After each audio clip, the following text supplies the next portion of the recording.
So far in this term, we've talked a good bit about what makes for good writing. We spent a lot of time in the first 2 or 3 weeks talking about voice, the importance of creating a very specific, idiosyncratic, even voice, a voice that sounds like you and no one else, that is inimitable, that is unprecedented and unpredictable. If you can achieve that, then you will be well on your way to being a strong writer. We've read writers who display very strong, distinctive voices, just to name a few. Obviously, um, Baldwin comes to the fore in my mind, as does Dillard in that regard. These are writers who are unmistakable. Once you read them, you know exactly who they are. We also talked a good bit about tension so far, creating tension in your piece. Tension that can be plot driven with an antagonist and protagonist, or tension that can be driven by ideas or feelings. Uh, but most good writing has some sort of tension or drama that pulls the reader in, some sort of conflict that is compelling, interesting. We've also talked a good bit about concrete detail. And that's what I want to talk about right now, in particular. And of course, that's what we're going to be talking about, thinking about this week. Reading Annie Dillard's essay, Seeing, for instance, will really get us thinking about the importance of very concrete detail. Now, what is concrete detail? Well, the answer is pretty obvious. It's very specific detail as opposed to general. It's detail um, that is very sensual, that appeals to the five senses in one way or another. And in terms of literary writing, concrete detail is non cliche. So let's think about this for a minute. William Blake, great late 18th, early 19th century British poet, came up with this idea. He called it ratio. And for William Blake, ratio is what we would call the lowest common denominator of perception. So if I brought to class, say, a ficus tree or a cactus tree, cactus bush, a cactus, and put it in the middle of a table. Obviously, we can't do this now.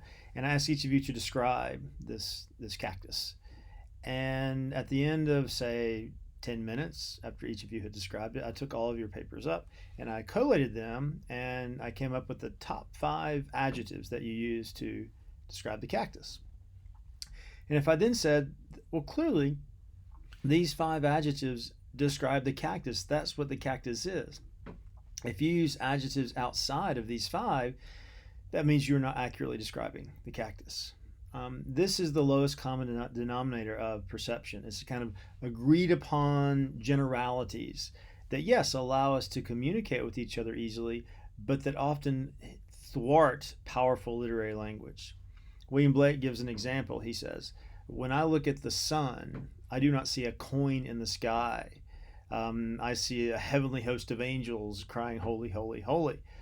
Most of us would look at the sun and say, oh, it looks like a coin in the sky. And if one of us said, no, I see something radically different, well, I would be told, well, you're wrong. At best, at worst, you're insane.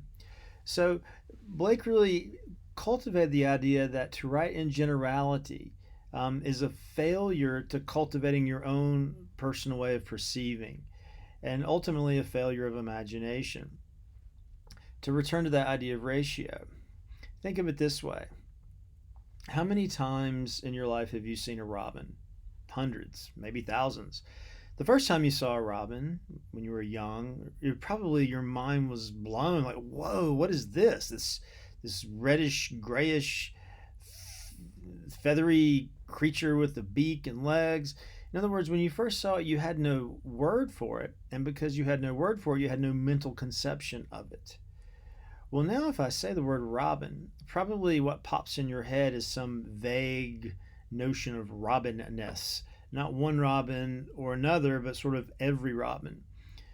That just happens naturally over time as our mind kind of works inductively, and it starts finding common traits in all these various birds of the same color and shape and behavior, until ultimately when we see a robin, we don't see that particular robin at all. We just see our idea of a robin? Well, that's ratio. And William Blake says when we see the ratio, we're really just seeing ourselves. We're not seeing outside of our own conceptions. Now, of course, it's extremely difficult to break out of ratio because we use language, and language again creates concepts in our head. So what? How do we break out of ratio? Well, this to me is one of the great gifts of literary language. If you can look at that bird and not just say robin and I'm out of here, but if you can really get down to what makes this robin and not that robin, and what makes this robin in this particular moment and not even the same robin before or after, if you can get to that level of specificity, and if you can find language to capture that specificity, you will push against abstraction, you will push against generality, and your writing will become fresh, vivid, dynamic, personal. Because, of course, only you are seeing that robin in that moment, in that particular way.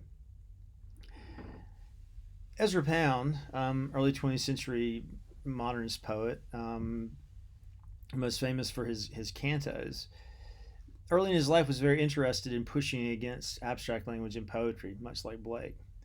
And he gives this famous example of one of his breakthroughs. He says, I was in Paris, and I was walking around Paris, and I looked at a metro sign, or an underground, a subway, or a tube metro sign. That's what it's called in Paris. The underground is called the metro. And I saw all these faces coming up, these pale faces coming up out from down below, up the steps. And he said I was very struck by this contrast between the kind of darkness from which they emerge and the paleness of their faces. And he says I wrote 24 lines trying to describe this, and I was trying to tell what happened. Now, of course, we often make a distinction in creative writing between telling and showing, or as I like to say, between reporting and presenting. Well, Pound wanted to find a way simply to show what he saw without describing it in overly abstract adjectives. Nouns can be abstract too, of course. And what he came up with was this poem. This is the title, In a Station at the Metro. So already we know where we are. That's something very specific. It's not any station. It's not any city. It's this station in this city, in a station at the metro. The apparition of these faces in the crowd, petals on a wet black bough. And that's the poem. It's a 2-line poem. But see, now you can see so vividly these faces. They're apparitions. They look like ghosts. And we think, okay, faces in a crowd, kind of a crowd of faces. And then through this simple analogy, petals, like white flower petals, on a wet black bough. So you see the contrast so easily. But what happens is he's described this image, this scene so concretely that we see it very clearly for that scene. But also he's made it strange. He's made it weird. He's forced us to see faces as petals and the darkness of the subway as a bough, a wet bough. So ideally a concrete image will be accurate, as Pound's is, but also it will defamiliarize the familiar. That is what literary language often does. It takes something we're used to, but describes it in such a way that we feel it freshly. We see it freshly. So I would encourage you in your own writing, as you push to the most personal, concrete, specific language you can find, that you do not fall into cliche language. Cliche language basically makes the familiar more familiar, whereas non-cliche language, literary language, again, defamiliarizes the familiar, and that's ultimately what you want to achieve in your own language, and that's exactly what Annie Dillard is talking about in her chapter Seeing from a Pilgrim at Tinker Creek.